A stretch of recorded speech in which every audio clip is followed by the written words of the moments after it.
سامعین کرام، بہت سارے عاشقان رسول کے واقعات آپ نے سنے ہوں گے، لیکن جس عاشق رسول کا واقعہ میں آپ کی خدمت میں گوش گزار کرنا چاہتا ہوں، اس جیسا واقعہ آپ نے نہیں سنا ہوگا، کیونکہ اس طرح کے واقعات بہت ہی کم ہوتے ہیں، کیونکہ اس نے تو رسول اللہ سے عشق کیا ہی کیا، لیکن رسول اللہ نے بھی اس سے ایسی محبت کی کہ جس کی کوئی مثال ہی نہیں ملتی۔ دیہات کا رہنے والا ایک شخص تھا جس کا نام ظاہر تھا۔ جب وہ رسول اللہ کی طرف آتا، شہر کی طرف آتا، تو رسول اللہ کے لیے سبزی، ترکاری وغیرہ بطور ہدیہ لایا کرتے تھے، اور رسول اللہ اس کے لیے فرمایا کرتے کہ ظاہر ہمارا دیہات ہے اور ہم اس کے شہر ہیں۔ قربان جاؤں اس شخص سے کہ جس کے لیے رسول اللہ خود فرما رہے ہوں، جس کا نام مبارک رسول اللہ کی زبان پر آیا ہو کہ ظاہر ہمارا دیہات ہے اور ہم اس کے شہر ہیں۔ اور رسول اللہ اس سے محبت بھی بڑی فرماتے تھے۔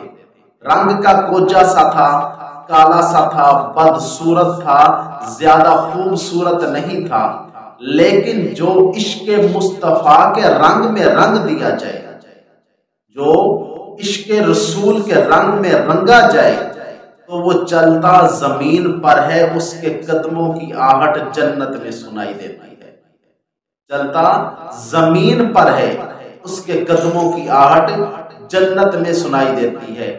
تو قربان جاؤں، وہ ایک دفعہ جو ظاہر ہیں بازار میں اپنا سامان بیچ رہے تھے۔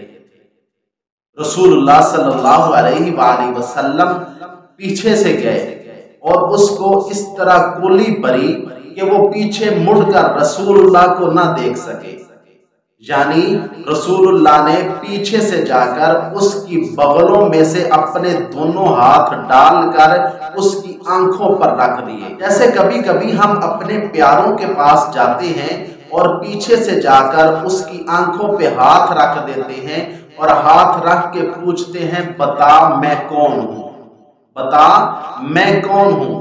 اسی طرح رسول اللہ نے بھی پیچھے سے جا کر اس کی آنکھوں پہ ہاتھ رکھ دیے۔ قربان جاؤں، وہ کیسے لمحات ہوں گے، وہ کیسا خوش قسمت انسان ہوگا کہ جس کے لیے رسول اللہ ایسی محبت کا اظہار فرما رہے ہیں، اور رسول اللہ اس کی آنکھوں پہ ہاتھ رکھ کر گویا یوں کہہ رہے ہوں گے، بتا میں کون ہوں۔ تو رسول اللہ نے اس کے پیچھے سے یوں ہاتھ رکھ دیا۔ حضرت ظاہر کہہ رہے ہیں، کون ہے، چھوڑو مجھے۔ اور جب پیچھے مڑ کے دیکھا، جب پیچھے مڑ کر دیکھا تو رسول اللہ صلی اللہ علیہ وآلہ وسلم تھے۔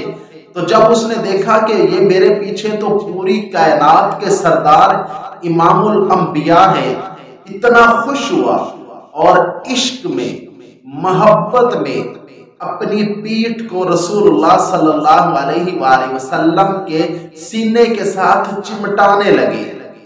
رسول اللہ صلی اللہ علیہ وسلم کے سینے کے ساتھ اپنی پیٹھ مبارک کو رگڑنے لگے کہ میں تو رسول اللہ کا عاشق ہوں، یہ مجھے لمحات ملے ہیں، اب ان سے میں مستفید ہو جاؤں، اس سے فائدہ اٹھا لوں کہ اپنی پیٹھ کو رسول اللہ کے سینہ مبارک کے ساتھ جو چمٹانے لگے۔ تو رسول اللہ صلی اللہ علیہ وآلہ وسلم نے بطور مزاح فرمایا کون ہے جو اس غلام کو خریدے گا؟ تو حضرت ظاہر نے فرمایا، یا رسول اللہ، اگر آپ مجھے بیچیں گے تو مجھے کھوٹا اور کم قیمت پائیں گے۔ تو رسول اللہ نے فرمایا، ظاہر تو کھوٹا اور کم قیمت نہیں ہے، بلکہ اللہ کے ہاں تیری بہت زیادہ قیمت ہے، اور حقیقت میں اس کی قیمت ہے ہی بہت زیادہ۔ وہ تو انمول ہے، جس کی قیمت ہوتی ہی نہیں، کہ جس کے ساتھ رسول اللہ اتنی محبت فرمائے اس کی کوئی قیمت ہو سکتی ہے؟ بالکل بھی نہیں۔ تو ایسے ہوتے ہیں عاشق رسول کہ خود بھی رسول اللہ سے عشق کیا، لیکن رسول اللہ کا ایسے دل جیتا کہ دنیا میں کہیں ایسی مثال نہیں ملتی۔ ہم بھی